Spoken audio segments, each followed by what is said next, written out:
An American patrol slowly trudges knee-deep through the thick, blood-red mud of the jungle. They wear standard jungle boots, model 1966, wet, heavy, swollen with water like sponges, soaked through with despair. Each footstep leaves a deep imprint that instantly fills with murky liquid. Imagine this scene not as a Hollywood movie with heroic poses and a swelling soundtrack, but as a raw, real memory that still smells of mold, gunpowder, and rotting vegetation. A memory that veterans carry inside themselves like scars beneath the skin. One that sometimes wakes them at night to the sound of rain against the window. Vietnam, Phuoc Tuy Province, late March of 1969. The monsoon season has already begun, but it has not yet entered its full destructive force. The air here is thick, like hot soup. Humidity reaches 95% even in the rare moments of shade beneath the canopy. Two elite units meet at a temporary forward base beside a winding river. American Green Berets from the 5th Special Forces Group and Australian SASR D Squadron, who have just returned from a long, exhausting patrol through dense undergrowth. The Americans look like something out of a tactics textbook. Uniforms pressed as much as jungle conditions allow, rucksacks heavy but neatly packed according to every regulation, weapons fresh, oiled, ready for action. Jungle boots, model 1966, the genuine pride of the American Army. These boots are an engineering masterpiece. 2 sturdy layers of leather, nylon upper for ventilation, special drainage holes along the sides, Vibram sole that supposedly does not slip on wet roots and vines. Instructors at Fort Bragg repeated the same mantra. This is the best thing humanity has ever invented for tropical warfare. With these, you can walk through hell and come back dry. Lieutenant Ryan Mitchell, only 24 years old, just 3 months in Vietnam. For him, the war still feels like a chessboard. Clear rules, predictable moves, strategies from textbooks. There is superior equipment, there is order, there are instructions from Washington. Follow them, and you win. He believes this sincerely, almost childishly, with the naive certainty that books and training camp simulations provide. Beside him stands Sergeant Derek Kowalski, 31 years old, already on his 2nd tour.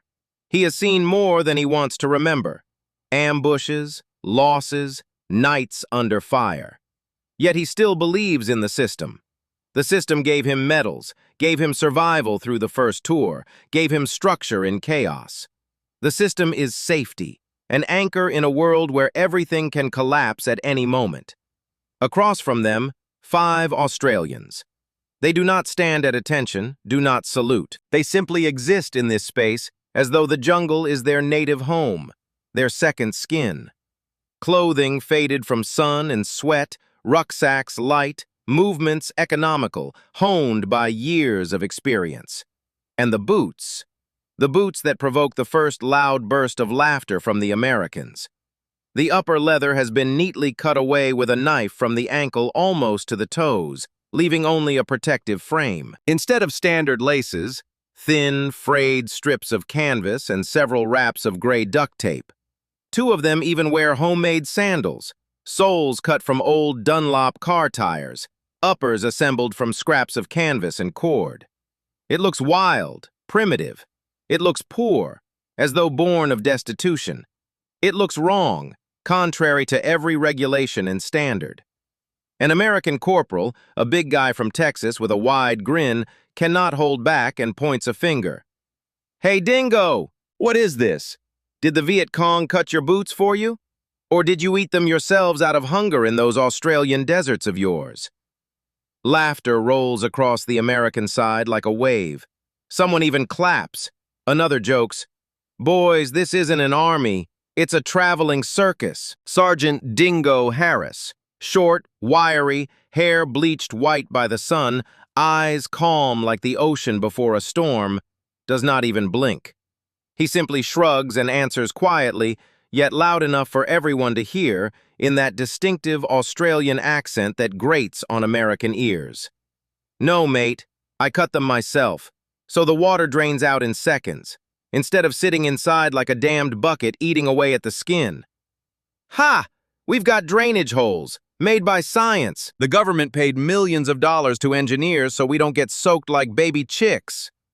Dingo glances down at his own feet, then at the American's boots. Perfect. Shiny. He smiles with the corner of his mouth, but pity flickers in his eyes. Science in the jungle isn't pretty holes in the sole that look good on paper. It's when your feet don't turn into rotten mush after a week and you can still run from a bullet. The laughter fades, becomes awkward. Someone coughs, looks away. Mitchell is still smiling, but now with faint irritation, as though these Australians are challenging his entire belief system. Kowalski grunts, shaking his head. You Aussies always such smart arses? Or is it the heat in your desert? We're not smart arses. We just got burned once already. In Malaya in the 1950s, and in Borneo in the 1960s, and in New Guinea during the Second World War. You're still just reading about it in books and watching John Wayne movies. At that moment, it sounded like bragging, like a challenge. No one took it seriously. The Americans moved off to prepare for the joint patrol, chuckling over the savages with mutilated boots, trading jokes about how the Australians looked as though they had just crawled out of the Stone Age. But no one knew then, could not even imagine, that in just 72 hours those boots would become, for some, a real prison with no escape except pain, and for others, the only salvation, the key to survival in this green hell. The Americans pack meticulously, by the book, step by step. Alice rucksack, exactly 40 kilograms. Ammunition in boxes, grenades in pouches. AN/PRC-25 radio with spare batteries. Full medical kit with antibiotics and bandages. Dry socks in sealed plastic bags. Even a small signaling mirror for calling in air support. Boots laced all the way to the top, snug around the ankles. Feet feel secure, protected. Correct, just like in the manual. The Australians pack differently, instinctively, as though listening to the whisper of the jungle. Rucksacks 15 kilograms lighter. No unnecessary weight. Extra grenades left at base. Too heavy to carry, not much use in thick bush anyway. Instead, extra water bottles, ammunition in light pouches, a couple of hard biscuits.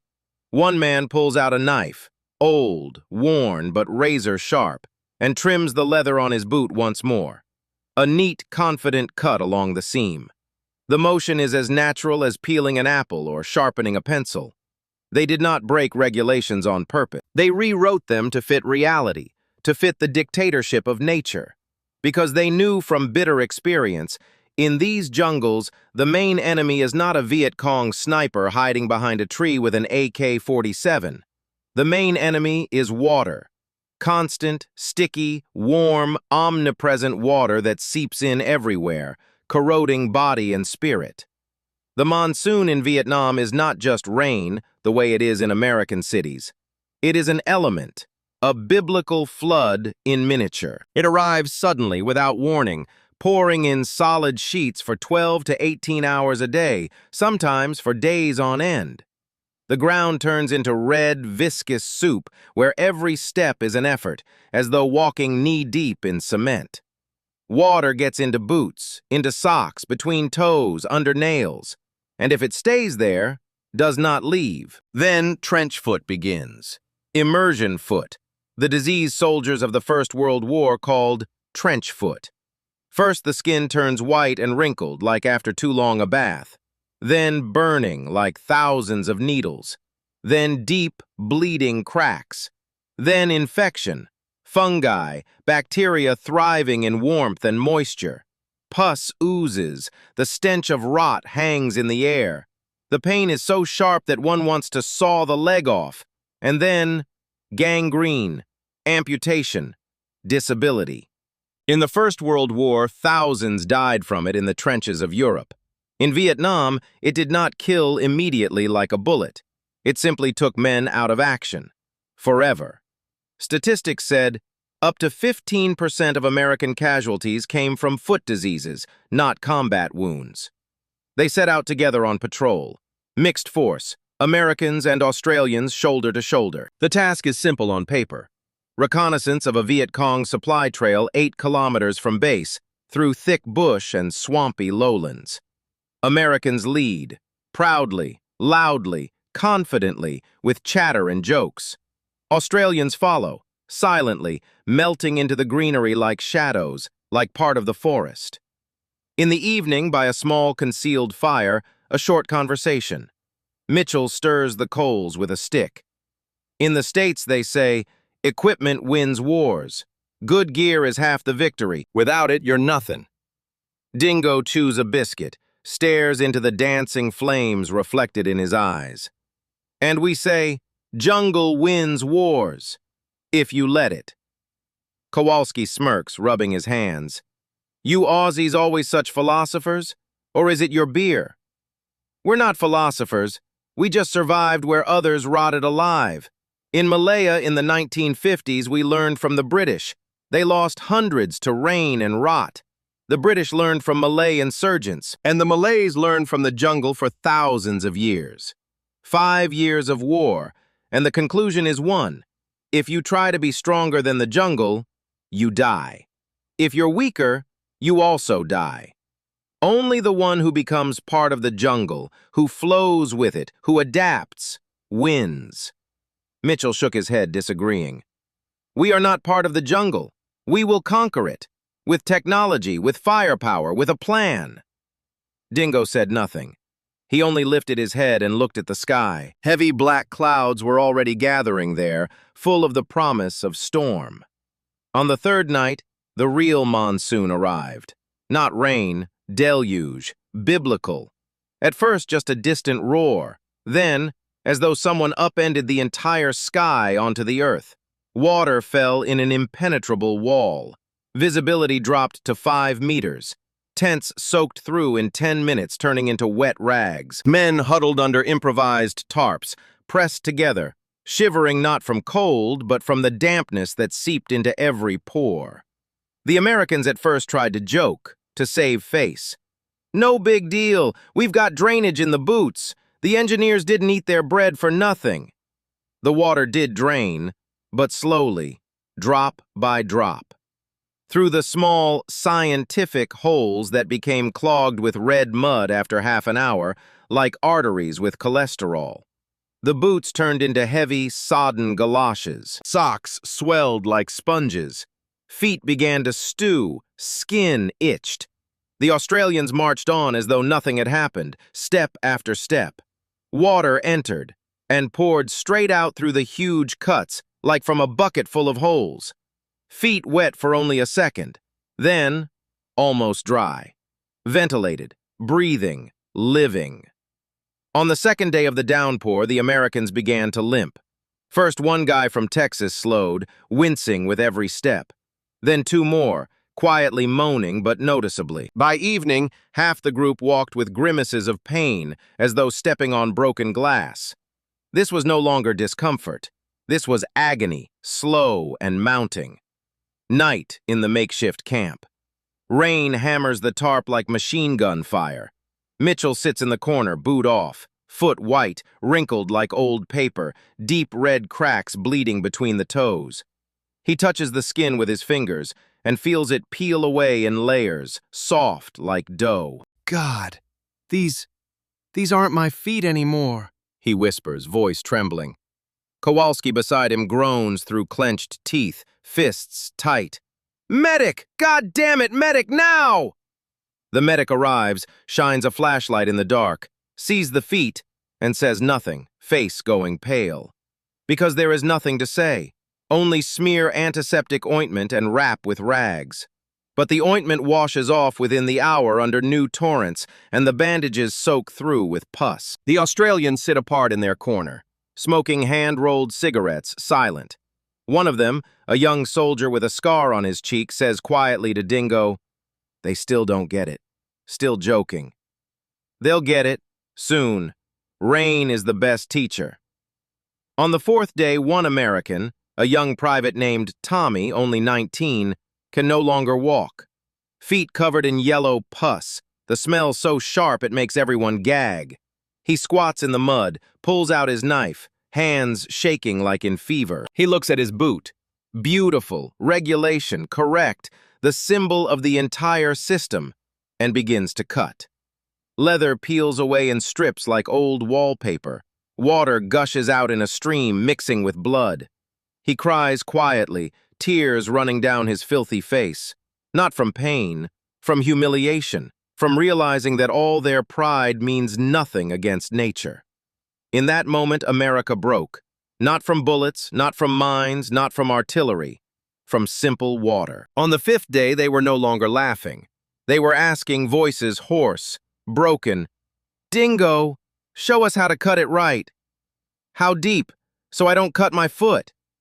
Will it make it worse? What if infection?" Dingo walked slowly to Mitchell, took his boot in his hands. One precise, confident cut, from ankle to toe. Water poured out like a burst dam. Mitchell felt fresh air touch his skin for the first time in 5 days. Relief. "Now you understand," Dingo said quietly but firmly. "It's not equipment that wins wars, not headquarters instructions. It's what you're willing to break, to change, when it starts killing you, when reality kicks you in the legs." Mitchell looked at his new boots, mutilated, ugly, but alive, breathing. And for the first time he smiled through the pain, through the tears, smiled with respect. Years passed, decades. An old man sits on a wooden veranda in Western Australia, in a small town by the ocean. He is over 80, hands wrinkled, eyes still the same, calm. A mug of tea in his hands, steam rising into the air. Rain taps on the roof. Ordinary, peaceful Australian rain, not like in the jungle. "You know, son," he says slowly with pauses, as though weighing each word. "We met the Yanks many more times in Vietnam after that. Every new lieutenant fresh from the States would look at our boots and laugh. What kind of savages are these? What kind of poverty?" We just smiled, didn't argue, and waited for the rain. He takes a sip of tea, gazes into the distance. The rain always came, and it always taught what books don't teach, that pride is good, but adaptation is better. This story is not about boots, not about leather and rubber. It is about how a system meets an environment and breaks if it will not bend. How pride meets reality and melts like snow under the sun. How control meets chaos and learns to coexist. And how in 99 cases out of 100, the winner is not the strongest, not the smartest, not the best equipped with technology and money. The winner is the one willing to change, the one who listens to the wind, the water, the earth. Let the new boys laugh at those who look strange, who don't follow regulations. Let them point fingers at mutilated boots, at odd habits, at wrong decisions that seem stupid at first glance. The rain will teach them. Life will teach them. Adaptation is not weakness. It is not surrender. It is staying alive where others die by the manual, by the plan, by pride. Let the new boys laugh. The rain will come anyway, and it will be a fair teacher.